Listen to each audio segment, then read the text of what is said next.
중기의 대표적인 사상이다라고 말씀드릴 수가 있습니다. 그래서 이제 이 유식과 열애장은 어떻게 보면 연결되어 있다고 보시면 돼요. 자, 잠깐 우리 스크린을 한번 보면서 설명을 드리도록 하겠습니다. 먼저 열애장이라는 말은 이제 인도 범어로 타타가타 가르바라고 이렇게 읽혀지는데, 타타가타는 열애라는 뜻이에요. 그러니까 우리가 열애하면 그냥 부처님, 이제 그죠?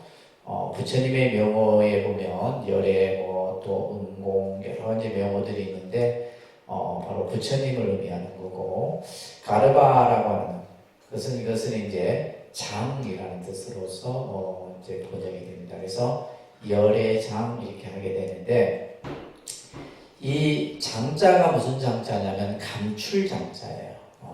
이제 그 안에 모든 것이 다 갖춰졌다 이런 뜻으로도 쓰이죠, 그죠? 우리가 이제 지난 시간에 이제 아레아식을 장식이라 했잖아요, 그죠? 그때도 이 한자 장자를 씁니다. 자, 이 뜻은 모든 중생은 그 태의 열애를 품고 있다. 다시 말해서 우리 모든 일체 중생에게는 뭐요?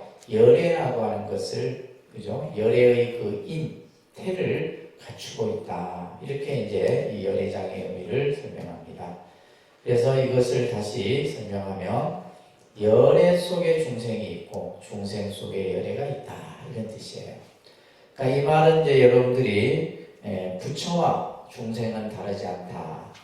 부처하고 중생이고 중생이고 부처다. 이런 말들이 이제 우리가 여러 이제 부처님 경전이나 또 스님들의 가르침 속에서 설해지는데, 다시 말해서 열애와 중생은 서로 다르지 않다라는 거예요. 그 말은 뭐냐 하면 부처의 마음에도 중생의 마음이 있고, 그죠? 중생의 마음 속에도 뭐요? 부처의 마음이 있다. 이런 의미예요.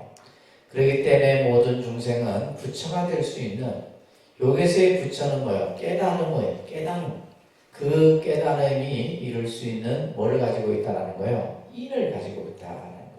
그러니까 부처가 완성된 것이 아니라 부처가 될 수 있는 씨앗, 근본 이 인을 가지고 있다.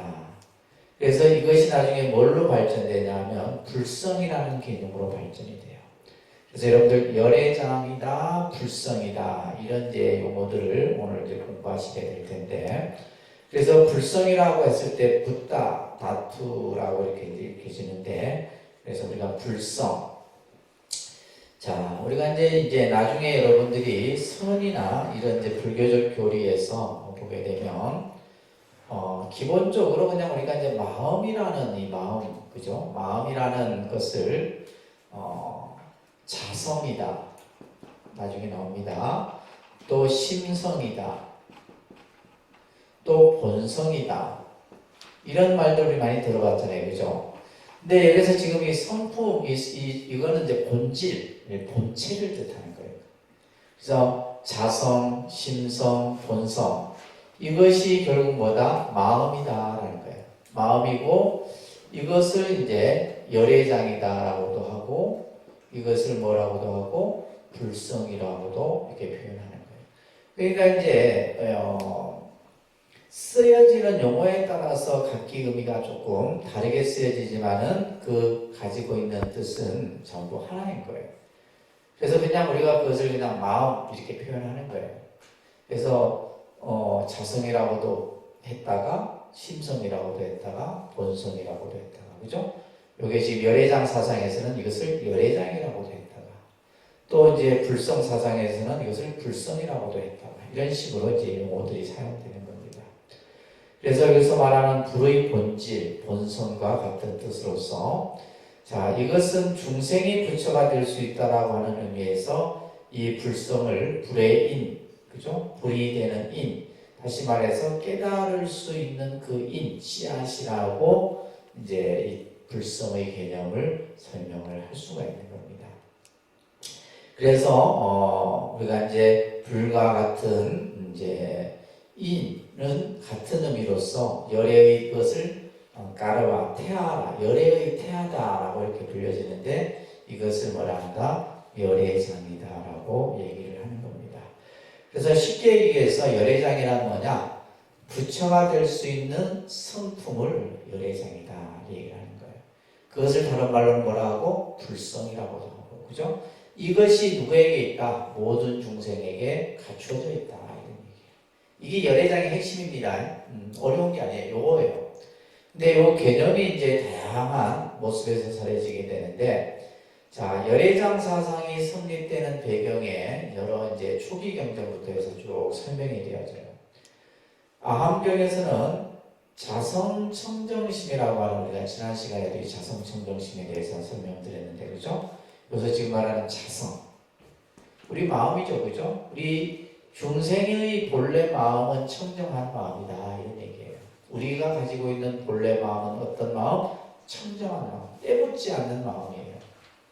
마음의 본질을, 본성을 얘기하는 겁니다.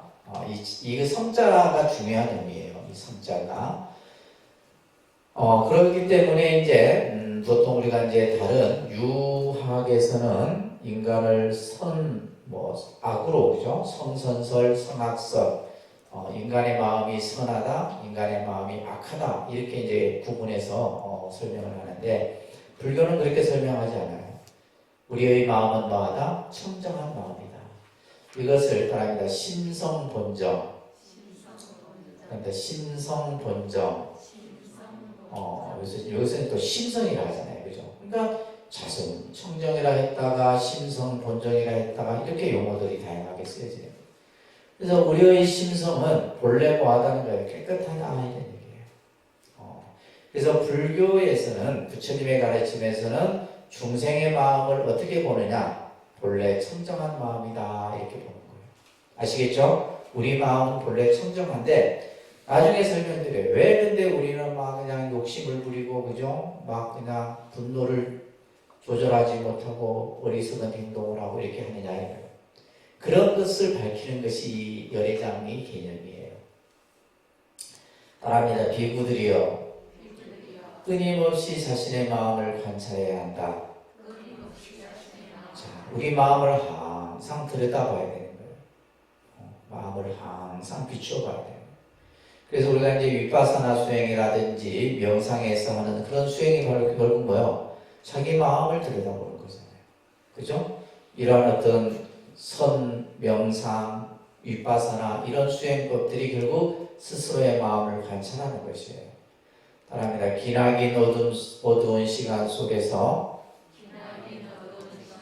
이 마음은 탐욕과 성냄과 무지에 의해 더럽혀져 있다. 자, 기나긴 어두운 시간 속, 이 기나긴 어두운 시간 속이라고 하는 것은 우리가 태어나고 죽고 태어나고 죽고 수많은 생을 거두게 되는 거예요. 근데 그 시간을 우리는 알아야 몰라요. 모른다 이 말이에요. 그렇기 때문에 그 지내왔던 시간들은 헤아릴 수 없는 캄캄한 어둠 속의 그런 시간이에요. 그 속에서 우리 마음은 어떻게 됐어요? 탐욕, 욕심을 부리고 화를 내고 어리석음에 의해서 이 마음이 뭐예요? 더럽혀져 있다. 본래 청정한 마음인데 우리가 나고 죽고 나고 죽고 나고 죽고 하면서 뭐예요? 수많은 업을 짓다 보니 나도 모르게 내 마음이 이 탐진치, 그죠? 삼독에 의해서 더럽혀져 있다는 거예요. 따라합니다. 비구들이여, 마음이 더러워지면 중생은 더러워진다. 마음이 깨끗해지면 중생은 깨끗해진다. 자, 이런 이제 말씀이 아함경에서 설해지고 있어요. 마음이 더러워지면 중생이 더러워지고 마음이 청정하면 중생은 깨끗한 거예요.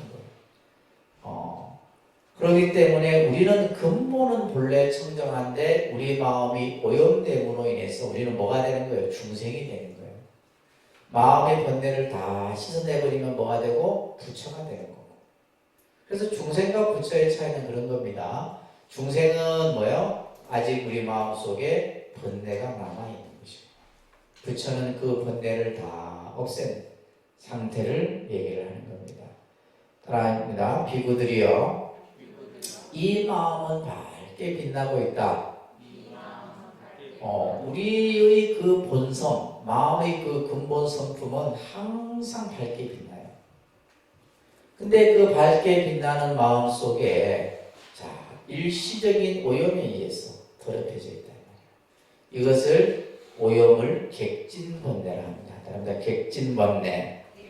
객진번뇌라고 하는 것은 우리가 보고 듣고 느끼고 생각하는 이 인식 속에서 그죠? 분별하고 집착하고 하는 가운데 의해서 만들어진 어지러운 마음, 어지러운 생각들을 객진번뇌라고 해요.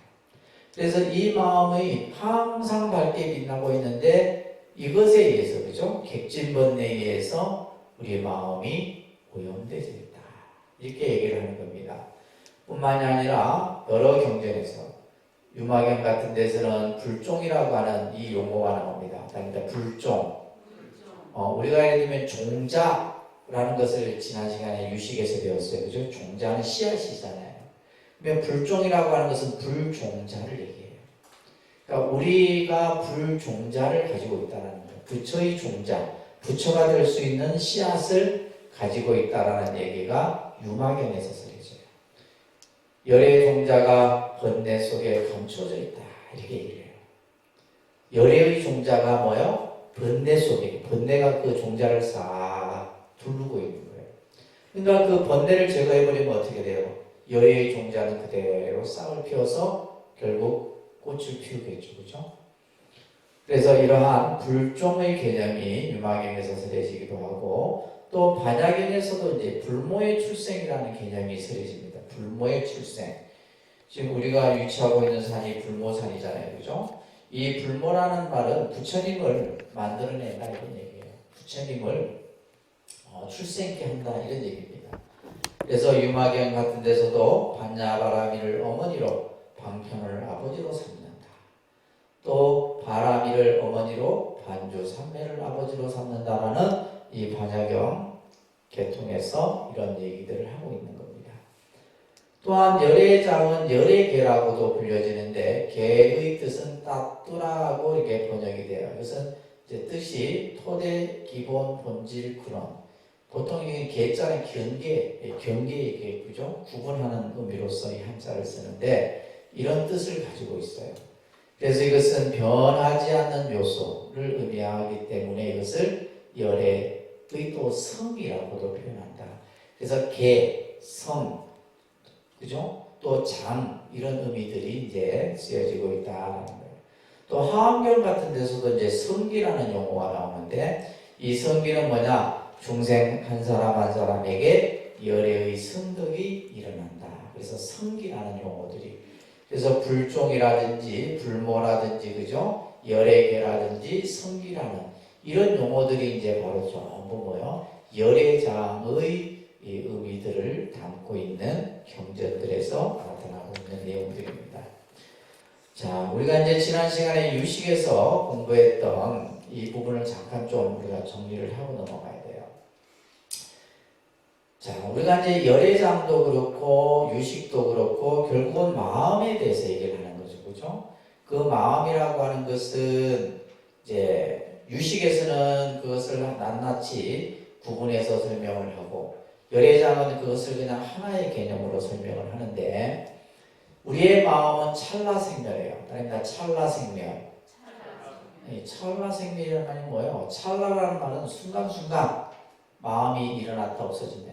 그렇잖아요. 우리 마음은 계속 그 생각이 변하는 시간은 굉장히 순식간이에요. 이 생각을 했다 저 생각으로 옮겨지고 하는 것은 찰나만에 일어난다 이 말이에요. 이것을 찰나생멸이에요. 그렇지만 뭐예요? 끊임없이 뭐예요? 연속되는 의식으로 나타난다. 이렇게 보았던 거예요. 그래서 따라합니다. 전찰나, 후찰나. 전찰나는 생각이 일어나기, 그죠?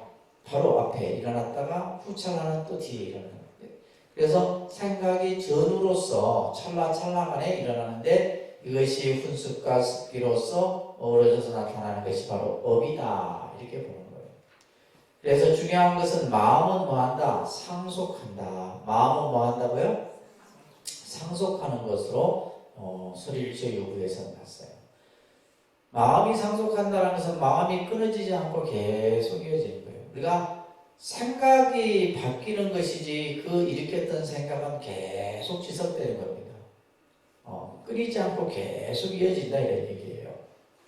그래서 초기 불교에서는 이러한 심의식의 개념을 따릅니다. 마음은 일체 제법의 근본이며 모든 것을 종속시킨다.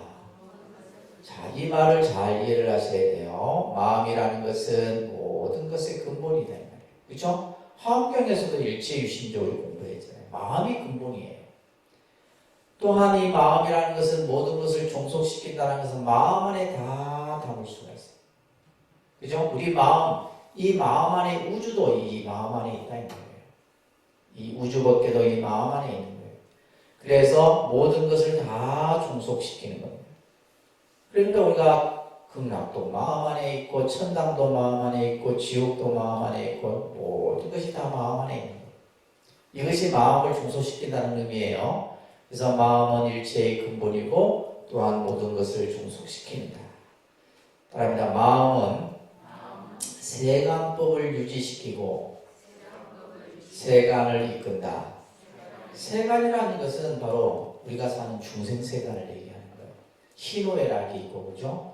서로 막 그냥 생로병사가 있고 이런 세계를 세간이라 하는데 이 마음이 이 세간을 유지시키는 거예요. 마음이 있기 때문에 모든 것을 우리는 만들어가는 거예요. 그리고 그 마음이 또한 뭐요? 이끄는 대로 그죠? 마음이 이끄는 대로 우리는 행동도 하고 그죠? 여러분들이 모든 것을 의식을 일으키고 하는 거다 말이에요. 그렇기 때문에 그 마음의 일법은 세간을 제어한다. 또한 제어한다라는 것은 컨트롤한다 이 말이에요. 컨트롤하는 것도 마음이다. 그러니까 마음이 모든 것을 다 하는 거예요. 이런 말씀이 초기 경전인 자바암경이라는 경에서 설하고 있는 거예요. 그러니까 우리가 이제 지난 시간에 화엄경에서 그죠? 마음에 대해서 소리했는데 그 말씀과 이 말씀이 다르지 않다. 전부 다 단지 좀 더 이제 설명이나 뜻이 확대되어져서 나타나는 거죠. 자, 생각, 상과 사는 말합니다. 상과 사는 의작용이다. 마음을 의지하고 마음에 속하며 마음에 의지하여 생기소멸한다. 자, 이 상이라는 것은 어떤 우리가 이제 모양상자에 마음심이 붙어 있는 생각상이라고 해요. 생각 한자로 생각상. 또 이게 사자는 뭐예요? 생각할 사자죠, 그렇죠? 뜻이 자인데 이러한 어떤 이것은 이미지를 떠올려서 생각하는 것이고 사는 내가 의식 속에서 일으켜서 생각하는 거예요. 이것은 전부 뭐다? 의작용이다. 그래서 모든 것은 마음에 의해서 생기소멸한다. 자, 이 초기 불교에서의 심의식은 개별적인, 다시 말해서 상과 사와 의를 나누어서 뜻을 설명하는 것이 아니고 이 말이에요. 그러니까 생각하고 사량하고 요별하는 심리작용을 하나의 마음이라 표현한다. 그렇죠. 우리가 이제 일반적으로 그냥 여러분들이 불교를 공부하지 않았다. 그래서 마음이 뭐냐라고 했을 때 이렇게 생각하는 거예요. 우리들이 생각하는 것도 마음이고 헤아리는 것도 마음이고 구별하는 것도 마음이고 그죠? 이것을 전부 뭐예요? 마음이라 해요. 근데 이것은 뭐냐면 이제 초기 교설에서는 심의식을 따로 보지 않고 그것을 통틀어서 그냥 하나의 마음이다 이렇게 설명했던 거예요. 근데 이게 이제 불교가 부파불교, 대승불교에 가면서 이런 개념들이 또 달리 설명해요. 그래서 초기 불교에서는 마음의 치는 뭐다? 하나다. 마음의 치는 뭐라고요? 하나다. 따라합니다. 심체일설. 심체일설을 주장했어요. 초기 불교 시대 때는. 그러니까 마음을 하나로 봤다 이 말이에요. 근데 나중에 이제 대승불교에서는 심체별설이에요.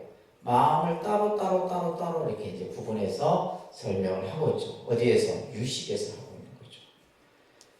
자, 이 세친의 아비달마 구사론에서는 심의식 세 가지 이름은 그 표현의 뜻이 비록 다르다 할지라도 체성은 하나다 이렇게 보는 거예요. 심과 의와 식이 그 표현의 뜻이 비록 다르다 할지라도 체성은 하나다. 그래서 우리가 이제 지난 시간에 했던 심, 의, 식. 그래서 심은 집기라는 뜻을 가지고 있어요. 집기. 그래서 이것은 여러 가지 정신 활동을 통해서 우리가 신구의 사법으로 조성되는 이런 것들이 전부 뭐예요? 마음, 이 마음 안에 다 모여서 그것이 보존하고 다시 정신과 육체의 행동으로 나타나는 거예요. 이렇게 지금 이제 초기 불교에서는 심을 이런 개념으로 이해를 했죠. 나중에 이제 유식에 와서는 이 심은 뭐가 되고 아래아식이 되고 그죠? 의는 제7식이 되고 식은 제6식이 되죠. 그죠? 그렇게 이제 설명이 더 늘어납니다. 의라고 하는 마나스라는 뜻인데 이것을 한자로 하면 말라 이렇게 됩니다. 그래서 말라식이라 이렇게 된다 그랬어요. 그죠? 말라는 사량이라는 뜻이에요. 그래서 사량이라는 의미는 뭐냐? 마음의 인식 대상을 집착하면서 인식한다. 마음의 인식 대상. 우리가 눈으로 보고 귀로 듣고 하는 어떤 그 대상에 대해서 뭐요? 이것은 이것이다, 저것은 저것이다 생각을 만들어서 집착하는 것을 사량식이라는 거예요. 사량. 그래서 이것은 번뇌를 일으킨다 그랬어요. 그죠? 번뇌를 일으키는 작용을 통해서 우리가 말과 행동으로 나타나는 거예요. 그러니까 예를 들면 내가 무엇을 보고 좋다, 싫다 하는 것은 뭐예요? 이 사량의 과정에서 나타나는 것이다. 식은 요별이라는 뜻을 갖는데 대상을 인식하는 겁니다. 그래서 주관과 객관 대상에 대해서 우리가 좋다, 나쁘다라고 인식하는 거예요.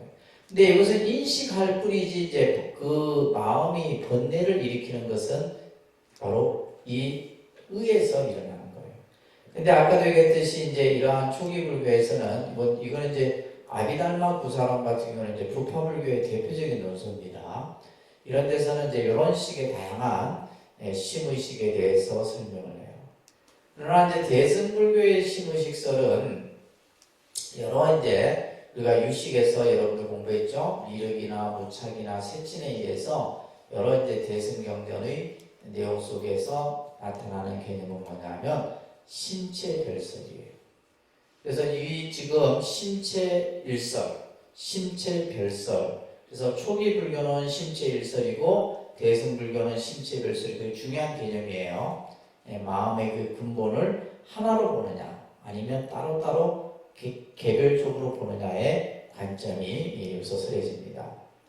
그래서 대승불교에서의 심체별설의 개념은 자 여기서 보시게 되면 대승불교에서의 심체별설은 우리가 지난 시간에 유식의 대표적인 경전이 뭐라고 했어요? 해심일경이라고 했죠. 그죠? 해심일경에서는 심의식을 다 그 체가 다르다는 입장에서 우리가 심은 무슨 식? 심은 아래야식, 의는 말라식, 그죠? 식은 제6식이라고 하는 8식의 체계를 설명하고 있다라는 거예요.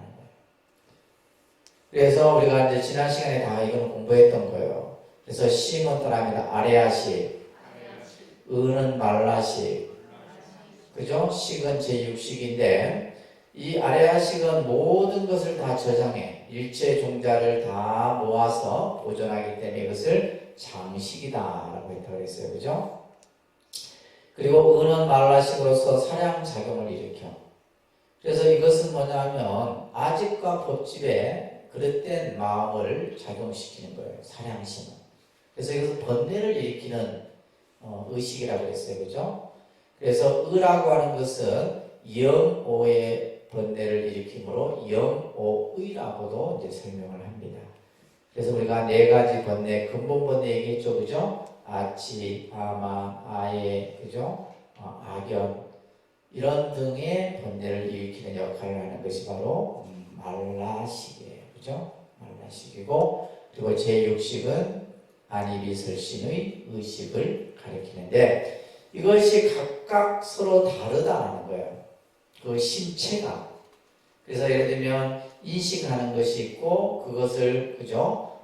예를 들면 번뇌를 일으키는 것이 있고 그것을 전부 저장하는 것이 있고 초기 불교에서는 이것은 하나로 보았고 대승 불교에서는 이것을 따로따로 이렇게 보았다는 것을 설명을 먼저 우리가 이해를 해야 됩니다. 이 개념을.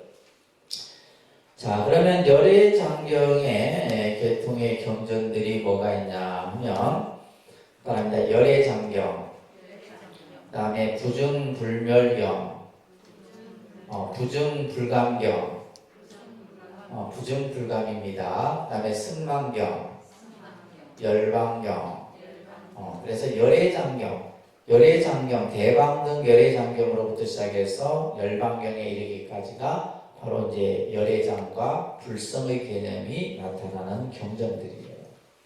특히 대방등 열애장경은 동진시대 때 분화발탄화에 의해서 번역이 된 건데, 자, 이 경전의 핵심은 이거예요. 다른 데 일체 중생의 열애장은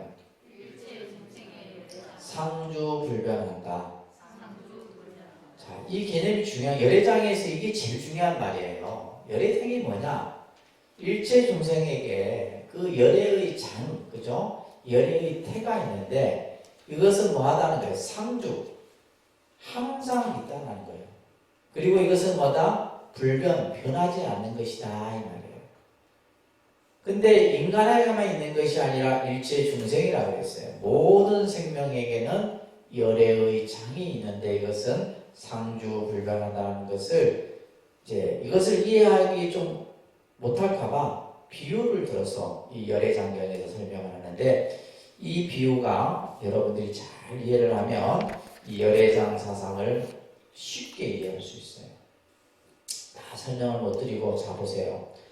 순금으로 만든 불상을 누더기에 싸서 누가 길에 딱 버려두면 사람들이 그것을 더럽다라고 아무도 쳐다보지 않아요. 그쵸? 그거 지금 아주 그냥 더러워진 누더기 안에는 뭐가 있어요, 지금?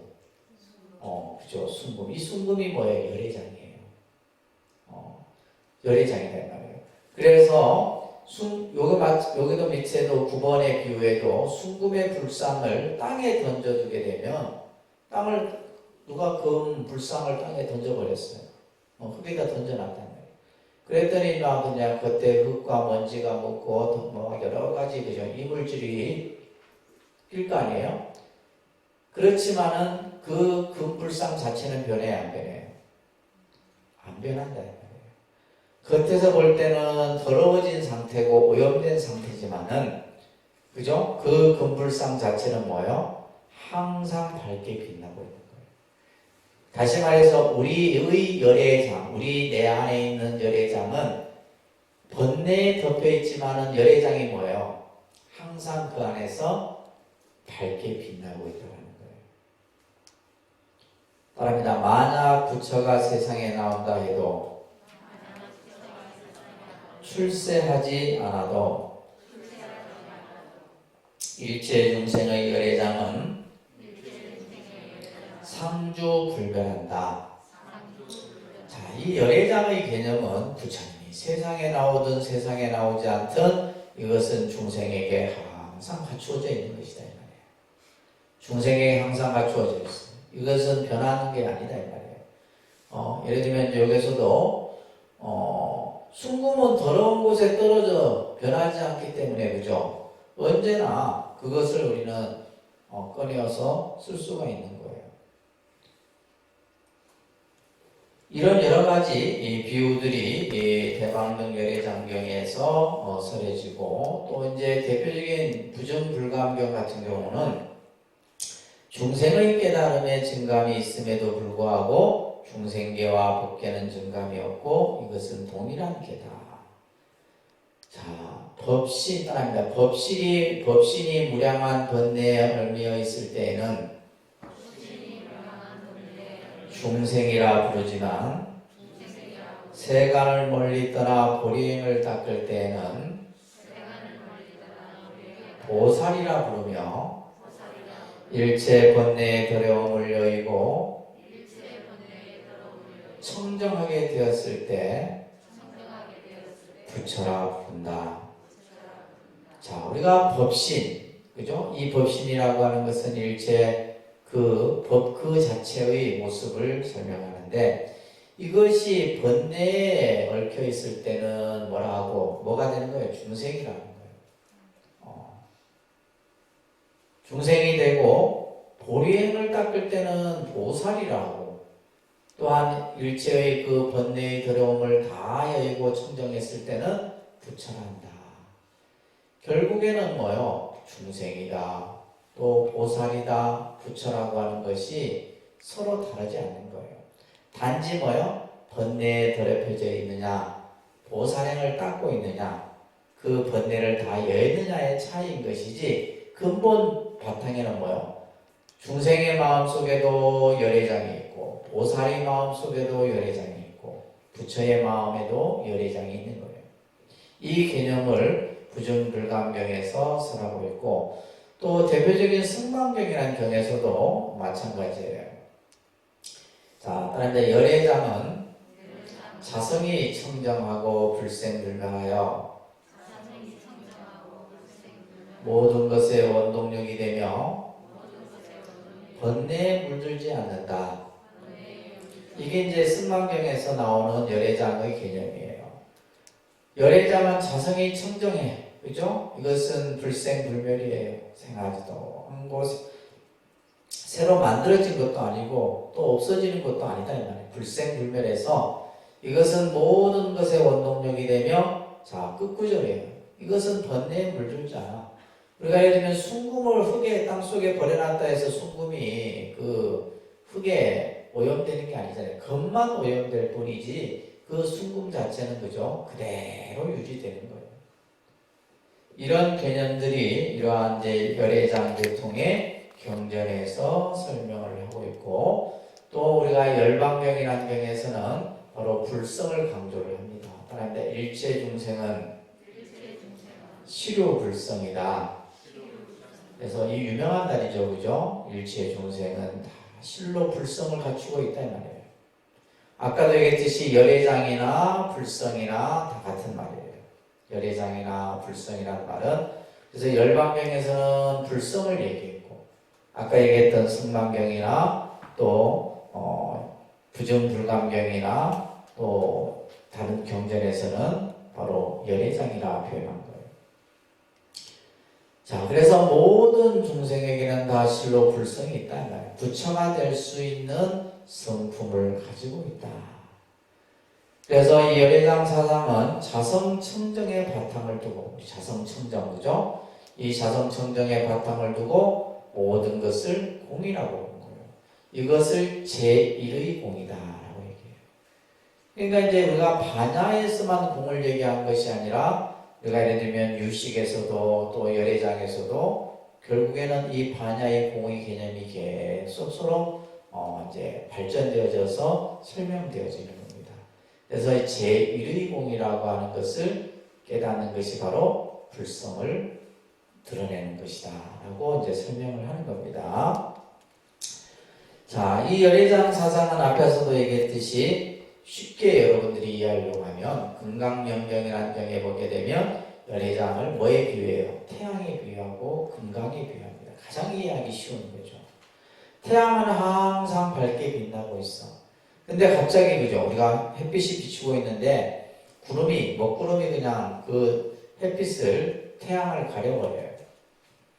그러면 구름에 의해서 가려진 이 밑에는 어떻게 돼요? 시커멓잖아요.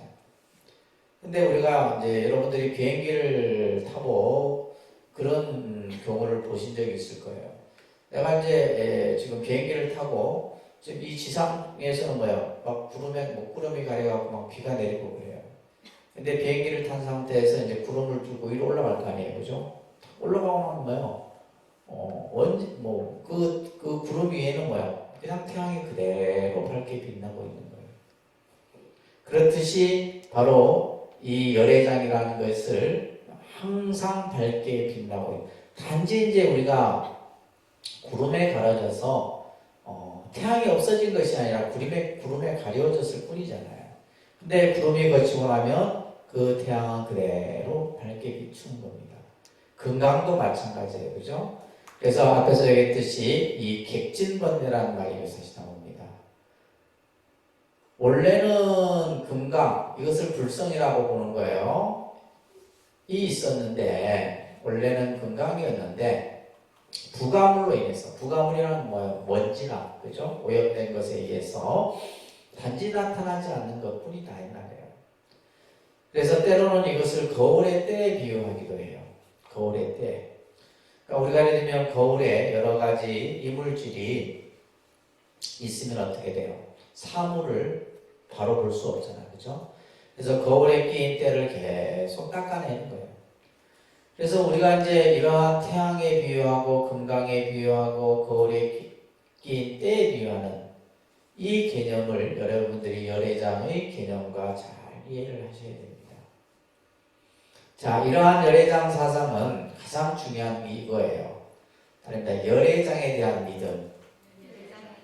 그러니까 우리가 예를 들면 여러분들이 이제 불교를 공부하면서 뭐 예를 들면 일체 중생은 다 불성이 있다, 열애장을 갖추고 있다 이런 얘기를 수도 없이 들었어 사실은.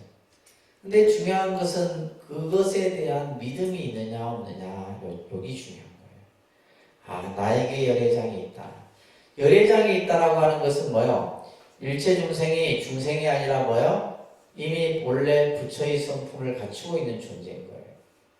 그래서 이제 화엄경에서는 이제 이런 표현들 이렇게 나와요. 우리가 예배하고 찬탄하고 공양하는 것은 일체 중생을 위해서 예배하고 공양하고 찬탄하는 것이다. 이건 단순한 교리의 개념이 아닙니다. 여러분들이 교리적인 개념으로 이해하시면 안 되고, 그래서 열애장은 그 열애장에 대한 절대적인 믿음이 있어야 된다. 부처가 그렇기 때문에 모든 상대가 다 뭐요? 부처의 모습을 가진 존재예요. 부처의 종자를 가지고 있는 존재다 이 말이에요. 그렇기 때문에 이러한 개념이 이제 불교가 가지고 있는 가장 어떻게 보면 생명의 존엄성, 가치 이런 것들을 항상 강조하잖아요.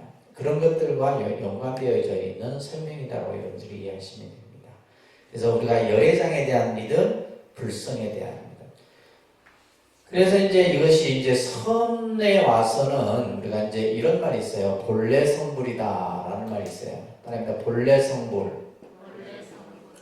본래 뭐예요? 부처의 모습을 가진 존재라는 거예요. 우리가 중생이 아니라 우리가 본래 부처의 모습을 가진 존재. 그렇기 때문에 그죠? 모든 생명은 다 부처의 모습을 가진 존재예요. 그래서 여러분들이 법화경에서 상불경보살의 얘기를 들었잖아요. 상불경보살은 항상 만나는 사람마다 나는 당신을 존경합니다. 당신을 예배합니다. 왜? 당신은 부처의 성품을 가진 훌륭한 그죠? 그러한 마음을 갖추고 있기 때문이다. 그렇게 보는 것이 여러분들이 이제 우리가 불교를 현실적인 측면에서 바라보는 거예요. 근데 또 이것을 어떤 사람은 그래, 야, 불교에서는 모든 사람이 다 부처다. 그러니까 이거는 부처가 될 수 있는 성품이라 했지 부처다 이 개념이 아니에요. 다 부처라 한다. 그런 개념이 아니다. 부처가 될 수 있는 그런 최고의 존엄성을 가지고 있다는 거예요. 모든 생명 존재가. 그런데 그렇기 때문에 기신론에서는 네 가지 믿음을 얘기해요. 삼보에 대한 믿음과 열애장에 대한 믿음을 얘기합니다. 열애장이 있다는 것을 믿어야 된다. 그러니까 우리가 이제 삼보에 대한 믿음은 늘 여러분들이 들었는데 이제 열애장에 대한 믿음이라는 개념이 나와요. 그러나 중생은 뭐예요? 열애장이 있는지를 몰라. 제가 백날, 천날 여러분들한테 얘기를 해도 여러분들은 뭐예요? 열애장이 나에게 있다는 것을 안 믿어. 그 안 믿는 것이 바로 뭐예요? 무지. 왜 안 믿어요? 어리석기 때문에 안 믿어요. 부처님이 지금 이렇게 많은 경전에서 우리 중생들에게는 다 열애의 성품이 있고 그죠? 불성이 있다라는 것을 얘기함에도 불구하고 중생은 내가 어찌 열애가 될 수 있어? 내가 어찌 성불할 수 있어? 이제 이런 어떤 어리석은 생각을 가지는 거예요. 이것을 유명한 거지 친구와 부자 친구의 얘기가 있는데, 이거는 법화경에서도 나오는 얘기입니다. 아주 친한 친구가 있는데 한 친구는 굉장히 부자고 한 친구는 굉장히 가난해요. 극과 극입니다. 그렇지만 이 부자 친구는 늘 이 가난한 친구가 늘 걱정이 돼요. 이 친구도 좀 이제 잘 살았으면 좋겠는데 늘 가난해서 벗어나지를 못하는 거예요. 그런데 이제 친구의 우정은 너무 돈독합니다.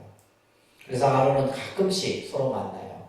가난한 친구가 부자 친구에게, 거지 친구가 그죠? 부자 친구를 찾아가서 때로는 밥도 먹고 며칠씩 자고 그래요. 그러는 어느 날 이 부자 친구가 이 가난한 친구의 삶이 너무 힘든 모습을 보고는 옷 주머니 안에다가 순금을 한 덩어리를 넣어놨어요. 근데 그것만 있으면 가난에서 벗어날 수 있고, 그죠? 삶을 좀 더 편하게 살 수 있어. 그렇게 해서 이제 서로 헤어집니다. 몇 년이 지났는데 그 모습 그대로 나타난 거예요. 아니, 내가 너에게 그 주머니 속에 넣어준 금을 발견 못했느냐? 못 봤다는 거예요. 근데 찾아봤더니 그 자리에 그대로 있는 거예요. 그게 바로 뭐예요? 우리 중생이에요. 내 안에 내가 가지고 있음에도 불구하고 우리는 뭐예요? 내 안에 있는 줄 모르는 거예요. 이게 바로 열애장에서 나오는 이야기입니다. 아시겠죠? 그러니까 우리가 얼마나 어리석은 거예요. 그때서 봤더니 이제 주머니 안에 그냥 금덩어리가 그대로 있더라 이 말이에요. 그러나 열애장은 정련해서 닦아가야 돼요. 그냥 예를 들면 열애장이 있다고 해서 내가 부처가 되는 게 아니잖아요. 그 번뇌에 쌓여있는 번뇌를 그저 털어내야 된다는 거예요. 반드시 뭐가 필요한 거예요? 수행이 필요한 거예요. 수행이. 그래서 이 바라밀 수행을 통해서 우리가 이 열애장이 밝게 빛나는 그 광명의 빛을 드러내야 된다. 이런 개념들이 열애장 사상 속에서 나오고 있는 겁니다.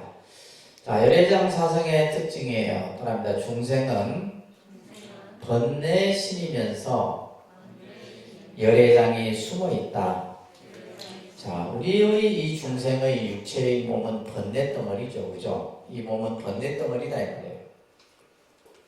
번뇌 덩어리지만은 우리 안에 뭐가 있다? 열애장이 갖춰져 있다. 그러니까 불교라는 종교가 왜 위대한 가르침이냐면 이런 것을 설하기 때문이에요. 다른 어떤 서양의 종교처럼 그죠? 어떤 절대자 하나만을 그 절대자 하나만을 바라보고 신앙하는 것이 아니라 모든 생명에 다 가치를 부여하는 거예요. 다 열애의 성품을 가진 존재다 이 말이에요. 그래서 우리 안에 열애장이 숨어 있다는 것을 강조하고 있고, 두 번째는 우리 중생들로 하여금 무지함을 일깨워줘요. 열애장이 있는데 열애장이 있는 줄 모르는 거예요. 그 어리석음을 깨우쳐주는 것이 바로 열애장 사상이에요. 또한 세 번째는 부처님께서 대비로서 우리들을 하여금 그죠? 그 깨달음의 모습을 열어서 보이고 깨달아 들어가는 법화경에서 나오는 얘기죠. 그죠? 계시오입이라는 것을 우리는 믿어야 한다. 네 번째가 중요한 거예요. 우리가 중생은 뭐 해야 돼요? 닦아야 합니다. 중생은 뭐 해야 된다? 닦아야 합니다. 여러분들이 매일 우리가 씻고 그죠? 목욕하고 늘 씻잖아요. 근데 여러분들 하루만 안 씻으면 어떻게 돼요? 하루만 안 씻는다면 어떻게 되겠어요? 깨재재하죠. 아침 저녁으로 씻어도 이제 요 모양이 되겠죠. 하루만 안 씻어도 우리는 뭐요? 벌써. 그러니까 우리 마음도 마찬가지예요. 하루만 내가 내 마음을 닦지 아니하면 우리 마음에는 그대로 번뇌의 때가 끼는 거예요. 그러니까 이제 육조당경 같은 경우에서는 오종홍인 스님은 시시금불식이다. 때때로 털고 닦아라 이 말이에요. 때때로 늘 끊임없이 우리 스스로를 닦아야 됩니다. 그러니까 여러분들이 신앙생활에 있어서도 마찬가지입니다. 내가 매일매일 절에 와서 기도하고 수행하는 것과 한 달에 한 번 오는 것과 어떤 것이 더 나을 것 같아요? 그렇죠? 우리가 상식적으로 매일 와서 하는 것이 덜 힘들어요, 사실은. 근데 내가 안 오다가 한 달에 한 번 절에 가는 건 되게 힘듭니다. 내가 예를 들면, 우리가 이제 계속 주기적으로 가다가 어쩌다 한 번씩 가게 되면 그만큼 기도하는 것도 힘들고 힘들어요. 힘든 겁니다. 그래서 중생은 뭐 해야 돼요? 닦아야 되는 겁니다. 이 닦음에 대한 얘기를 이 열애장 사상에서 강조를 하는 거예요. 그냥 단순히 있는 것으로 끝나는 것이 아니라 그 있는 것이 그죠? 드러내기 위해서는 뭘 해야 된다? 수행을 해야 된다라는 얘기를 강조하는 겁니다. 그래서 성불의 종자임을 믿고 번뇌를 제거하는 수행을 해야 된다. 그런데 이 열애장 사상도 또한 뭐냐? 뭔가 조금 부족해요. 왜 부족하냐 하면 열애장 사상은 공각을 강조했어. 이 공각이란 말은 본래 부처님을 강조했단 말이에요. 그러다 보니까 뭐요? 중생의 마음속에 번뇌심이 있다는 것을 강조하지 않았어. 다시 말해서 뭐요? 우리들로 하여금 수행하는 마음을 그죠? 일으키지 못했다는 말이에요. 내가 본래 열애장이 나에게 열애장이 있는데 그죠? 이렇게 생각을 한 거예요. 그래서 이 수행의 마음을 대정케 한 거예요. 그래서 이것을 보완하기 위해서 대승기신론에서는 이 마음을 가지고 두 가지로 또 설명을 하는 겁니다. 그러면 심진여문, 마음의 진여, 마음의 진여의 문은 이것은 열애장의 개념에서 설명을 하는 거고 심생멸문을 또 얘기를 하는 거예요. 이것은 유식에서 얘기를 하는 거예요. 그래서 대승중개에서의 유식과 열애장은 서로 어떤 양대 산맥과 같아요. 그래서 우리가 대승 초기는 화엄과 법화가 서로 이렇게 양대 산맥이라 한다면 대승 중개에서는 뭐요? 유식과 열애장이 서로 양대 산맥이에요. 그래서 이러한 부족한 부분을 서로 보완하고 있다라고 우리가 정리할 수가 있습니다. 그렇게 해서 이제 대승 후기에 가면 이 열애장 사상은 어디에 영향을 주냐면 바로 밀교의 영향을 바로 주고 있습니다. 밀교의 핵심이 뭐냐면 다음에 공부할 거잖아요. 그죠? 즉신성불이에요. 그러니까 즉신성불. 이 몸 그대로가 부처다 이 말이에요. 이제 열애장에서 한 단계 더 나갔어요. 이 밀교의 개념은 열애장이라는 개념에서 열애장은 그래도 뭘 강조를 했어? 닦아야 함을 강조했잖아요. 근데 그러한 닦음을 얘기하지 않고 이 몸 그대로가 바로 부처다. 바로 즉신성불의 개념에 이 밀교의 개념에 영향을 주었는 거예요. 열애장 사상이. 자, 그리고 이 열애장 사상이 가지고 있는 또 하나 우리 이제 중요한 개념이 뭐냐면 여러분들이 이제 법화 사상을 공부를 했기 때문에 자, 우리 한번 생각해봐요. 불교에서 궁극적인 목적은 성불이라 했어요. 그죠? 불교의 목적은 뭐예요? 성불입니다. 부처가 되는 거예요. 깨달음을 얻는 거예요. 자, 이 깨달음을 얻는 것에 대한 얘기가 굉장히 다양한 모습에서 나타납니다. 우리가 이제 이 수기라는 말이 나왔었죠. 그죠? 수기라는 말이 법화경에서 나왔어요. 그러니까 수기는 미래 성불에 대한 예언이라고 했어요. 그죠? 다음 생에 너는 부처가 될 것이다. 라고 하는 보살행을 닦음으로써. 그러다 보니까 우리들에게 뭘 준 거예요? 어떤 성불의 예언의 메시지를 수기의 개념에서 나타났는데, 자, 그 다음에 나타난 것이 뭐였어요? 이 열애장이에요. 불성이에요. 네 안에 뭐가 있다라는 거예요? 열애가 있다 이거예요. 불성이 존재한다. 수기가 필요하겠어요? 안 필요하겠어요? 수기의 개념이 필요가 없어져 버린 거예요. 그래서 대승중개에 와서는 수기 개념이 딱 끝납니다. 법화사상까지가 수기 개념이 나와요. 그래서 대승중개에 와서 나타나는 이 열애장이나 불성의 개념이 이제 완전히 새로운 각도에서 나타나는 거예요. 그리고 그 다음에 나타나는 것이 대승후기의 밀교 사상인데 그대로 또 영향을 줘버리죠. 또 이것이 나중에 선에 그대로 바로 또 영향을 줍니다.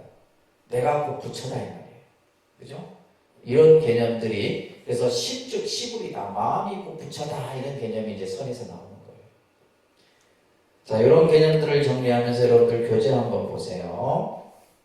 이제 그런 얘기들을 지금 정리를 하고 있습니다.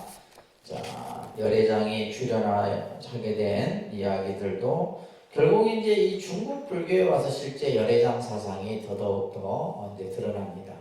그래서 이제 현수법장 스님의 이제 부처님의 교를 여러 분류로 이렇게 정리하는 과정에서 이제 열애장이라는 개념이 등장을 하게 되고, 특히 이제 우리가 앞에서 봤듯이 대승 경전 가운데 많은 경전이 열애장 사상에 대한 이야기를 하고 있습니다. 자, 그 다음에 64페이지는 여러분들 아까 했던 내용에서 다 정리를 하고 있고요. 65쪽에 넘어가시면, 자, 이 열애장에 있어서 열애장 연기설이 나와요. 자, 불교의 가장 핵심 교설은 연기설입니다. 불교의 핵심 교설은 뭐라고요? 연기설. 모든 교설의 핵심은 연기입니다. 연기. 불교는 모든 것을 연기로서 설명해요. 연기로서. 그래서 여러분들 처음 기본교리에서 우리가 배웠던 연기는 12연기설이에요. 기억나세요?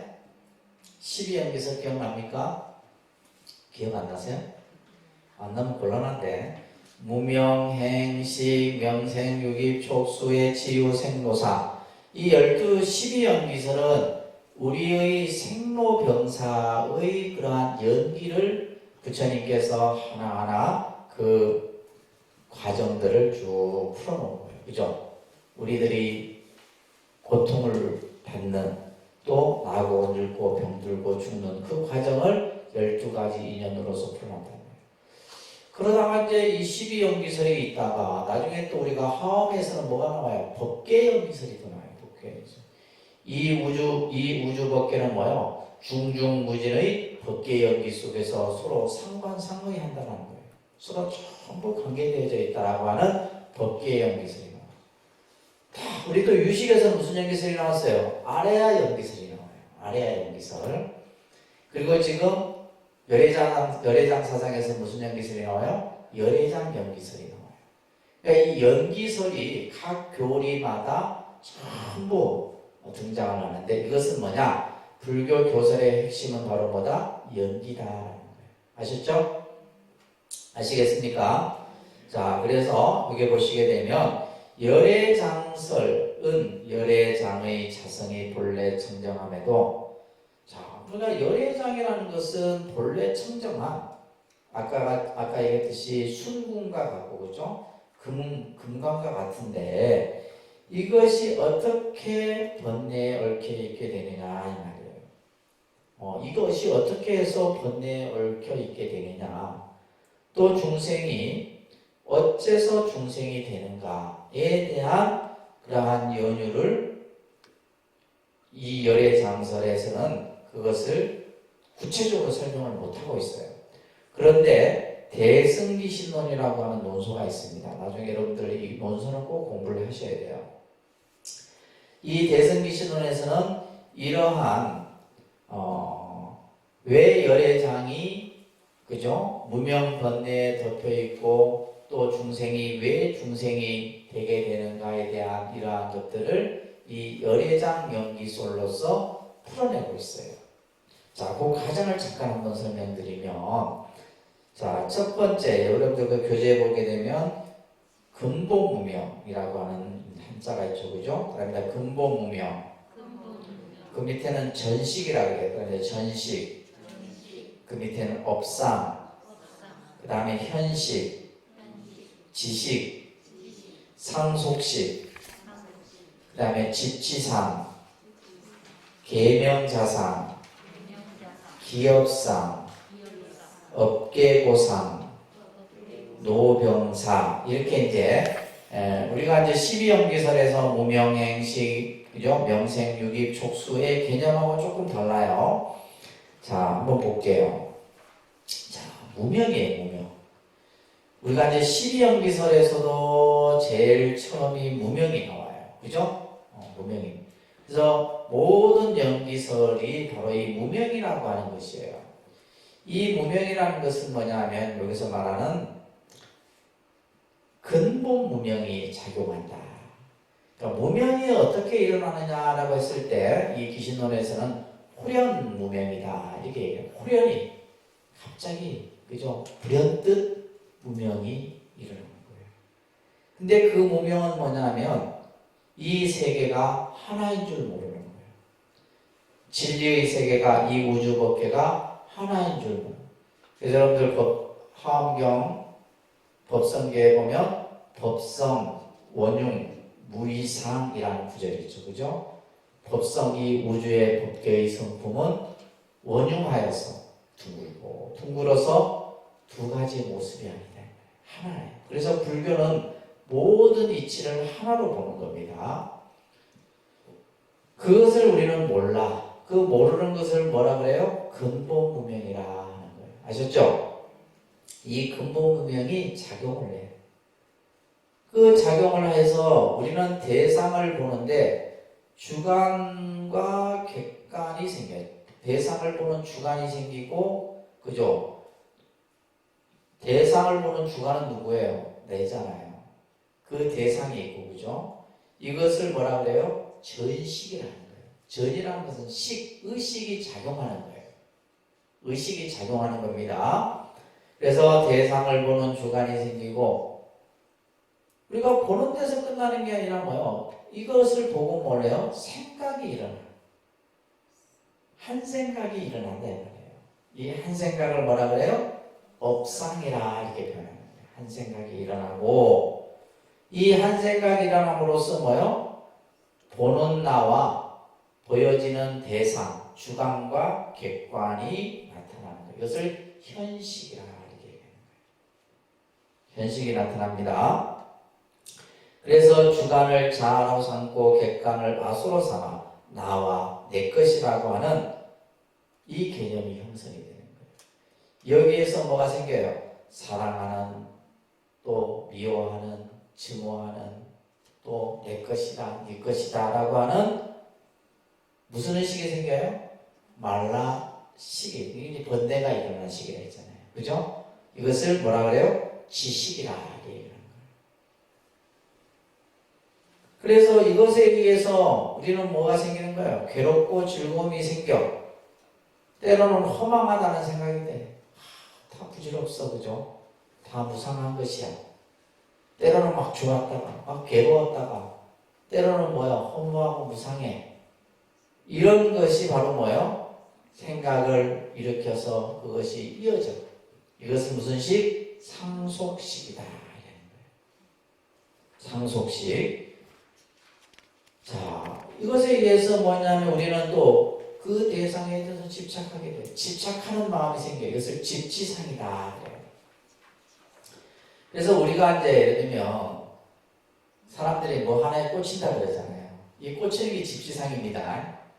뭐 색깔이 됐든 소리가 됐든 모습이 됐든 모양이 됐든 어떤 것이 됐든 자기 눈에 딱 꽂히는 게 있어요.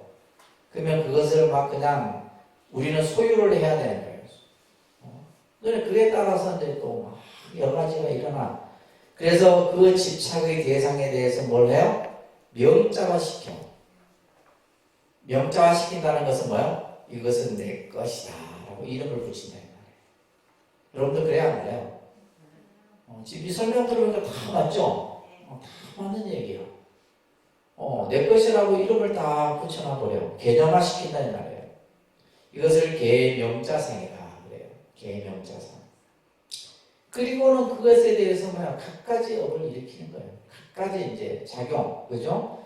그래서 업을 일으키는 것을 기업상이다 얘기하는 거예요. 우리는 그 업에 의해서 이리 끄달리고 저리 끄달리고, 그죠? 그러면서 그 고통이 끊어지지 않아. 이것을 업계고상이라는 거예요. 그리고 우리는 이것으로 인해서 늙고 병들고 죽어가는 그 고통의 과정이 쉼없이 일어나는 거예요. 자, 이 지금 아레아 연기설에서 근본비용으로부터 시작해서, 그죠?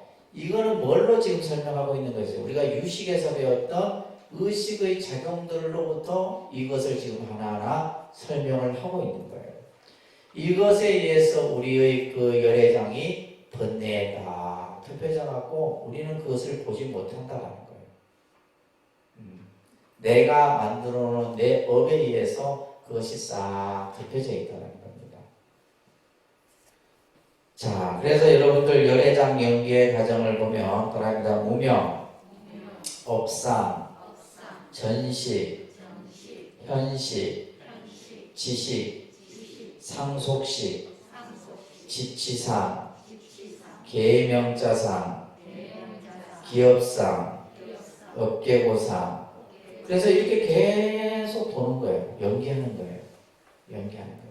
그러니까 우리의 괴로움이 쉼 없이 계속 연기한다 이 말이에요. 그래서 이 열애장 연기설은 우리가 이제 유식의 개념을 통해서 우리의 번뇌가 끊임없이 이러한 무명, 근본 무명으로부터 그죠? 업계 고상의 모습으로 쭉 연기된다라고 하는 개념을 얘기하는 거예요. 그러니까 이제 결국은 무명만 없애버리면 돼버리는 거예요. 무명. 그래서 무명을 우리는 이제 지혜 광명으로 바꿨을 때 우리의 마음은 그대로 밝게 빛난다는 거예요. 자, 우리가 이제 대승기신론은 여러분들이 나중에 이제 공부를 하게 될 거예요.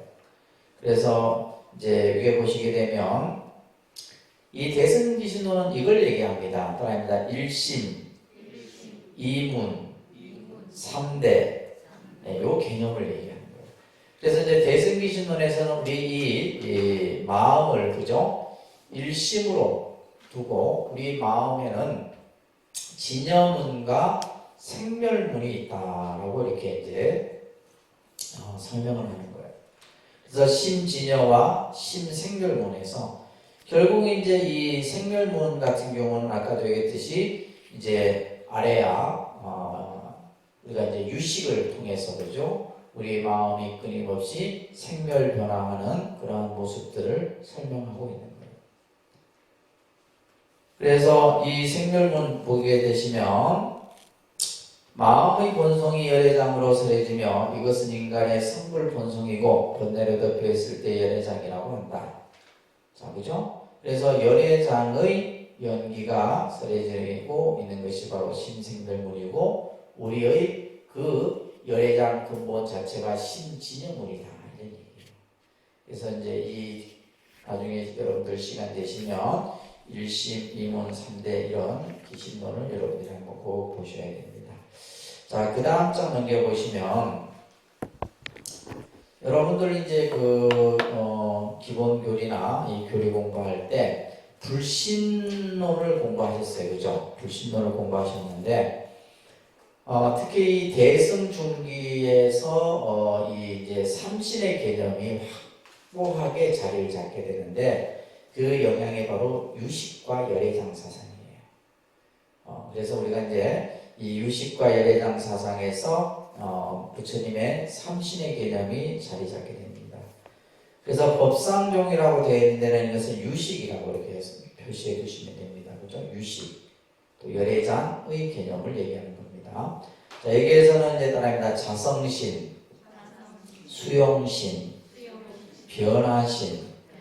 이렇게 이제 자성신, 수용신, 변화신이라는 삼신의 개념을 이제 설명하고 있고 화엄에서는 이 삼신을 따라합니다. 법신, 보신, 화신 이렇게 해서 우리가 비로자나부를 법신이라 하고 보신부를 모사나불이라 하고 화신을 사가모니불이라 한다. 이 개념은 여러분들 삼신 개념은 꼭 기억하셔야 됩니다. 아셨죠? 그래서 법신, 보신, 화신을 유식과 열애장에서는 자성신, 수용신, 변화신이라고 이렇게 이제 설명드렸습니다. 그래서 이제 대승 이 불신론도 초기 불교부터 시작해서 부파 불교, 대승 초기 또 대승 중기에 이르기까지 해서 이 삼신의 개념이 확고하게 나타나게 되고 또 우리가 아까 얘기했던 마음의 그 근본 구조도 그죠? 마음의 근본 구조도 마음의 체가 하나여서 마음의 체가 여러 각각 개별적인 모습으로 설명되어지는 이런 형태로 나타난다는 개념을 여러분들이 이해를 하시면서 앞에서 유식은 우리 마음의 인식에 대해서 하나하나 개념화시켰다면 열애장 사상은 우리 불교에서 말하는 깨달음의 그 본성, 그 본질이 누구에게나 다 갖춰져 있음에도 불구하고 우리 중생의 어리석음으로 인해서 그 열애장이 본래 있는 줄, 불성이 본래 있는 줄 우리가 알지 못하고 있다. 이 개념이 바로 열애장 사상의 개념이에요. 아시겠죠? 자, 그렇게 여러분들이 열애장 사상을 잘 이해를 하시고 이제 다음 시간에 이제 정토 사상을 공부를 하고 밀교까지 하고 나면은 그죠? 대승불교 사상은 이제 여러분들이 정리가 되시게 될 겁니다. 그리고 나서는 이제 불교사를 공부하도록 할게요. 자, 오늘은 여기까지 하도록 하겠습니다. 덕성화, 보경화, 덕진교사님, 혜인행, 수경화, 연화성, 보리화, 진해월, 수선화, 혜성화, 덕경교사님, 회도교사님, 여실화, 보광월. 네. 자, 그리고 여러분들 그러니까 그 졸업여행 산사순례들 많이들 신청을 하셨던데,